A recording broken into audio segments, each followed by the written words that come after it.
Welcome back, guys. Hope you're having a fantastic week.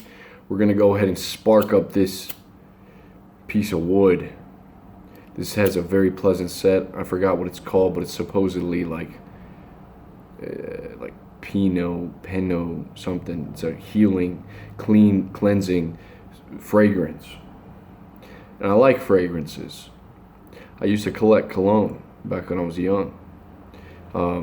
I like incense a lot now. Keep a couple incense at the house.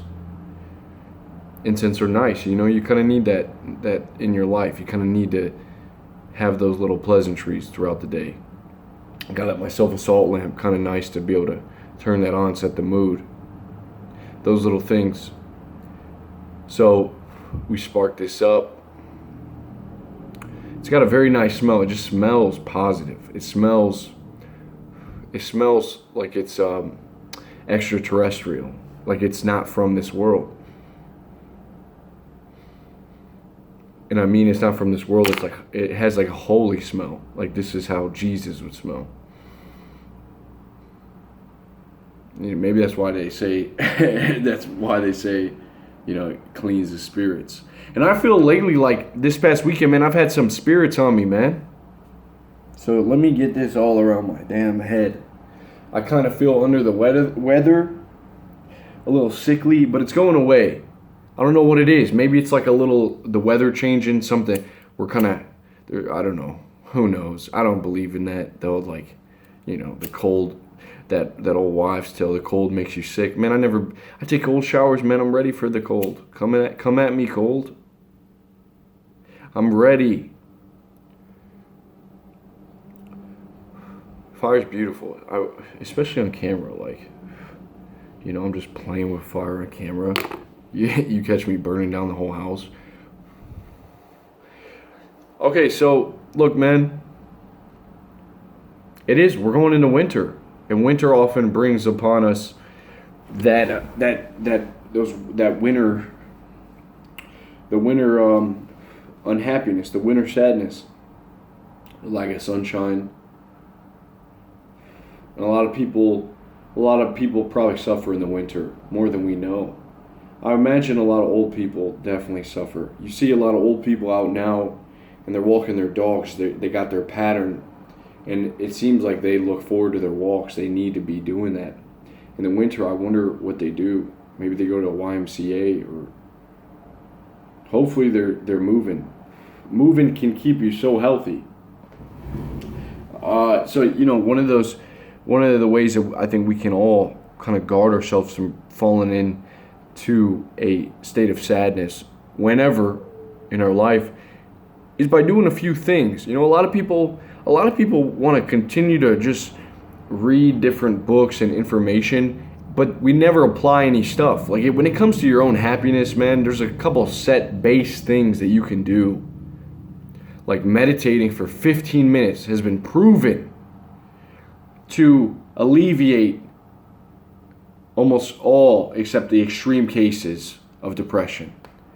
Better than taking the serotonin reuptake, SSRIs? So, look, man, if you can meditate for 15 minutes every day, and that begins to change your brain, that begins to change how you look at the world, how you respond to negativity or to something happening. You don't even look at it as negative anymore. You just look at it. You just observe it. You get in the habit of doing that. You get in the habit of doing that with your own circumstances in your life. Now you're a different person. You just changed your trait. You've just changed your way of living. So there you go, man. A lot of people are looking for like a spiritual enlightenment. Look, just start meditating. That'll help. It'll help. Another thing that helps is walking. If you walk every single day for like 30 minutes, it's been proven to help cure that sadness, to make it better. Same with working out. So we're doing these things, we're altering our traits, we're altering our life. By altering our mind, we're like finding our mind inside of this movement. And I think, one of the reasons we're smart is because we have bodies. Like we're able to move. And so if you're not moving, you're just a little bit dumb. You're not as smart as you could be. Because that's our bodies are, what is that?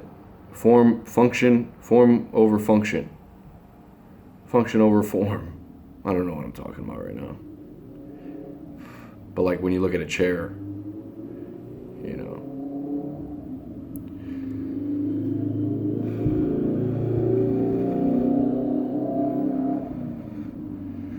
So we gotta move. Another thing too, you know, if you're having tough times, guys, you know, have a cup of tea, have a cup of coffee. Sometimes that's what you need. Sometimes you need to just pop it in, take a caffeine pill, take some caffeine, go on a nice long walk, get out in nature. Kind of get your ass in gear. Kind of go to the gym, step on the stair stepper, put in the time, feel better. I know that, you know, that's kind of self-medication, drugs. But I sometimes think that it's natural for us to look for drugs, like drug seeking. It's funny that the drugs of choice too are a bunch of stimulants, like we do coffee and the nicotine. The stimulants, pre-workout, they keep us up because we got to go to work. We got to grind out those 40 hours. But then we also got to kind of have that downer, which is the alcohol, that kind of unwind. You know, we keep that cycle looping so that we can get through the week. Stay up, unwind, up, unwind. Do it all again. Or, you know, up the whole week. And kind of lose yourself in the hustle bustle. Then the weekend comes, boom, you know, time to party it up.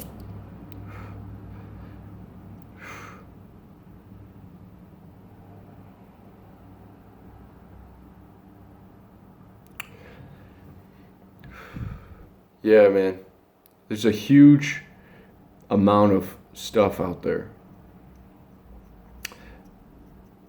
that's fighting for our attention. And I think that if we're not careful, we watch videos, and the point of, you know, hopefully watching something other than your entertainment, because you're not supposed to be entertained all day. Like, you're not actively seeking to entertain yourself all day. But we watch these videos, and we watch multiple videos, and so now we're merging ideas, we're merging all these things together, and they're not doing anything for us. Like, we don't actually take action, we don't do anything, and it becomes a time wasting, energy sucking time. And we're even the stuff that doesn't seem too bad, but we're watching like these countless trailers and these video game reviews. You know, I do this too. YouTube, man, you gotta be in control of your social media use. One of the things that I told myself this month is I'm not checking any social media until 12 p.m. Like, it's just, if you're waking up in the morning and there's not intention behind your first actions, when you're getting out of bed, you're putting the bed together, you know, you're putting a lot of people get on their phone right as they literally, before they even get out of bed, man, they're already on their phone. That's no way to start the day.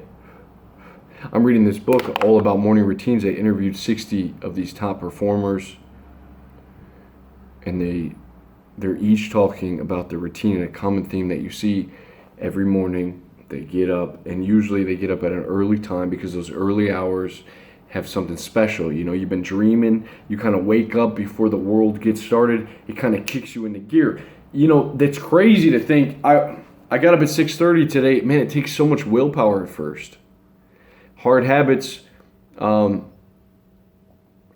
to develop, easy to live with, you know. Bad habits are easy to develop, hard to live with. But, yeah, man, you know, it's like snowing in here, dude.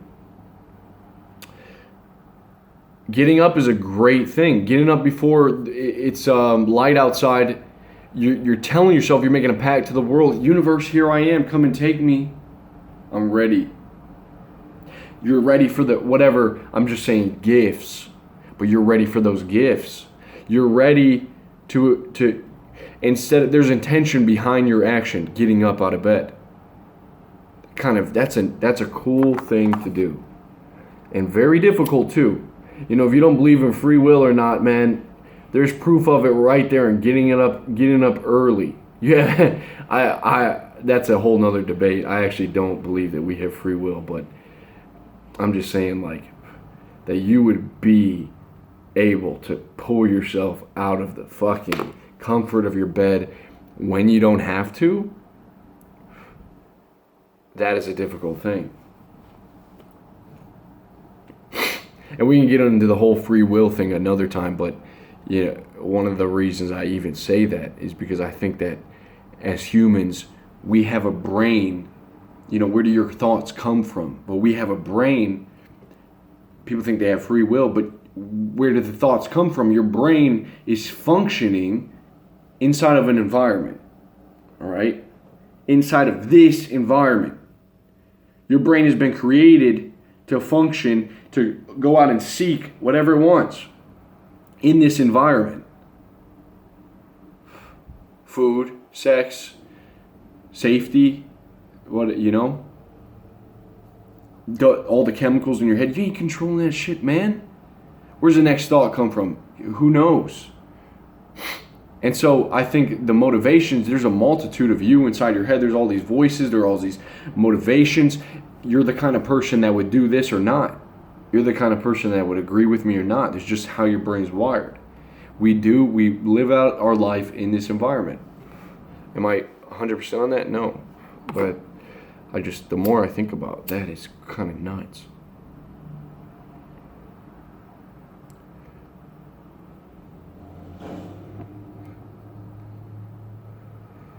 So what were we talking about? What were we talking about before that? Before I went off? Oh, but these top performers. So they wake up and they have these meditation sessions, usually all of them. They usually will work out in the morning. They'll pump up, they'll do some sort of exercise. A lot of them run. A lot of them eat breakfast. That's another thing that I've been experimenting with, is eating breakfast. Sort of another way to say, here I am, I'm ready for the day. There's intention. It's easy to kind of put off food just because sometimes you don't feel like eating. You don't got an appetite. Actively making food for yourself. All right, I'm going to fill my body with some good nutrients. I'm going to sit down and eat it. Now I can get on with myself. Now I can get on with what I got to do. It's a good feeling. I didn't eat breakfast for the longest time. I was doing intermittent fasting. Nowadays, I have fats in the morning, and then after my workout is when I'll have carbs. Spike the insulin. I have white rice. I have basmati. Love that rice, man. But in the morning, 4 eggs, butter, sardines. Sometimes I switch it up. But I usually feel very strong.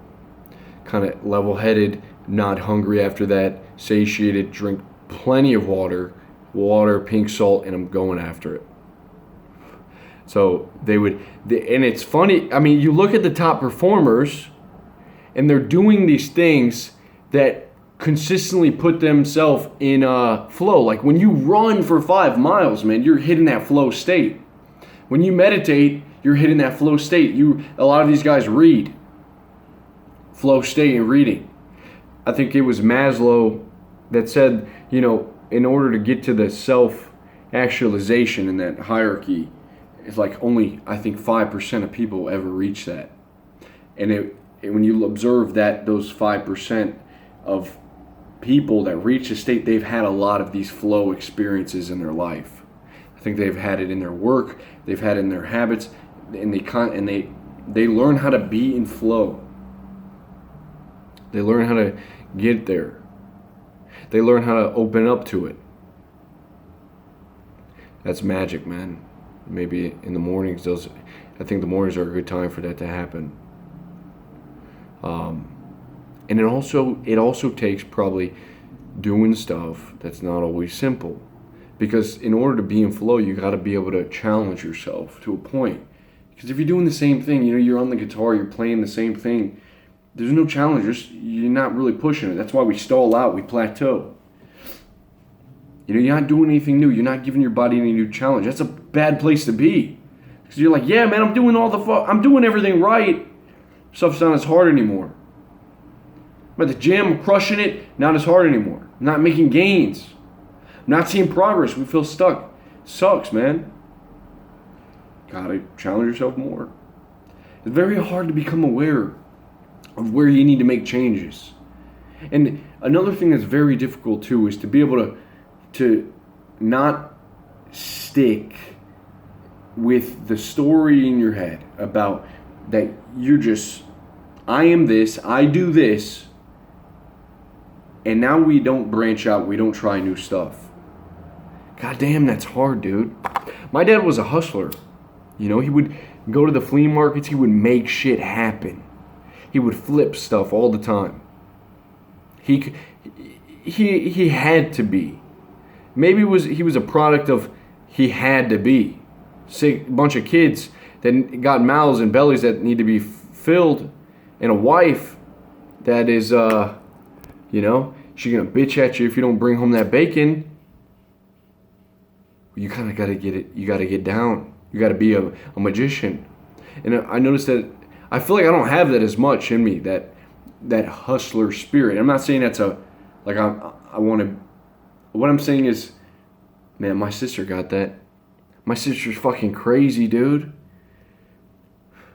She will literally, if she leaves her house for a night, she'll put it up. She lives in an apartment with other people, and she's the landlord's like renting the place, or she'll put that bitch up on Airbnb and rent it out for a night just to try to make a little bit of side income, dude. My sister's a hustler, bro. She knows how to make stuff happen, and I don't know. I think that's cool to be able to have that open mind and be curious about the world. And I think some people are curious about their art. Some people are curious about making money. Some people are curious about learning new stuff. I think we all have different ways of looking at the world. Imagine if you combine that stuff, man.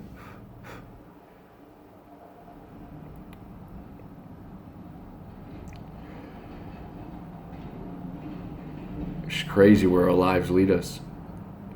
It's just crazy to me. I got friends working at Honda, fixing engines. I got friends making money online. You go into the local supermarket and you see everyone, and these people. I was looking at all the ladies today, and all the ladies that are like 50 years old, they've all got the same expression on their face. You come across some different ladies are very nice, very kind, and they will talk to you. But I'm telling you, man, like the city, people are used to the same thing day in and day out. They're sort of the same vibe, so that they are molded to their environment. And that sometimes is just unhappy, not a lot of hope, kind of just down. They don't really smile that much. You can see like there's just this droopiness in their face. They're not like used to smiling.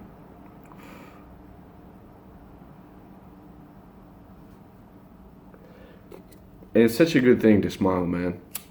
I think people with Botox can actually, they start feeling better because they smile all the time. They can't help it. So they're smiling all the time, but now they also can't relate to other people, because one of the ways that we relate to other people is when we make their same facial expression. Like we mirror them. So when someone's feeling sad, we're like, what's going on, man? But they can't do that. They're like still smiling. So they're unhappy like that. Man, life's great, and I'm glad you guys joined me. And it's October 2nd, and so your mind's been working, your mind's been thinking. It's sometimes the best to be able to, I think, I've learned this, to be able to embrace boredom and be able to see what comes out of the boredom. Instead of trying to always fill it with something else. Like I said, look, maybe you'll be bored after this video. Embrace the boredom and let your brain accept that. Because we're always moving from state to state. Another video is not helping. Checking the phone, the possibility, the maybe pot factor that someone sent you a text, that little dopamine drip, drip, drip, drip. Who cares, man? It's not helping. If we want to make change, I really believe it's going to take a pattern interruption. And like we were talking about drugs, like animals, I think, do this naturally. I was reading that there's these dolphins that will literally bite puffer fish, because when a puff fish is bitten, or blowfish, it releases this slight psycho drug, and the dolphins get high. It could kill them in huge amounts, but it releases mind-altering, nerve-numbing drug. Dolphins are doing this, and you see animals like do this a lot, like cocoa beans. I don't know if that's elephants, but catnip, cats, monkeys are doing drugs. You know, they're getting high, dude. Animals are getting high. Pattern interruption, called depatternization, interrupting the pattern. I think some of our lives. I'm not saying do drugs, all right. I mean, maybe there's some promising stuff on microdosing shrooms for post-traumatic stress disorder and depression, but what I'm saying is, the pattern interruption of our own life can be a big awakening, can be a big shift. Sometimes that's exactly what you need to do to get out of a rut. Sometimes people like to travel. I've always been turned off for traveling, and I know why that people like to traveling, because it turns that switch on in your brain. Now your brain has to function in a different environment. But I've always looked at traveling like, I don't want to travel if I've got to come back to the same place.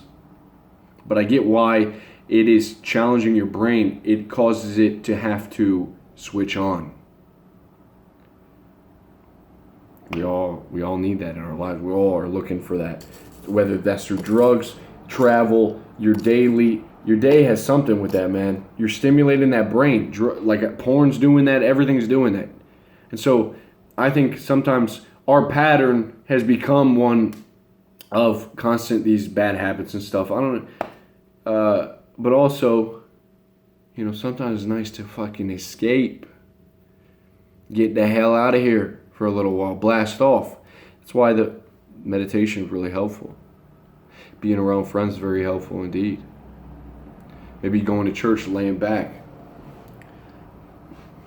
And I think that we should be grateful, man. We should really be grateful. We should try to make the most out of this time that we got here. We should try to love the people in our lives. We try to make their lives better. We should try to be good to them. We should try to be there for people, because people are suffering. I want to be there. I want to be able to be there for my little sisters, my brother, little brother growing up. Be an example, be able to, we're all dealing with stress, and we can just be that solid person. That's part of self-development. It's all the self-development for yourself. At the end of the day, though, life is with other people. So you can be rock solid for your woman, for your man, for your children. You can kind of get outside of yourself. Then life takes on a new meaning, because it's not all about you. And man, it's so easy to get it to that, man, life is really bad for me.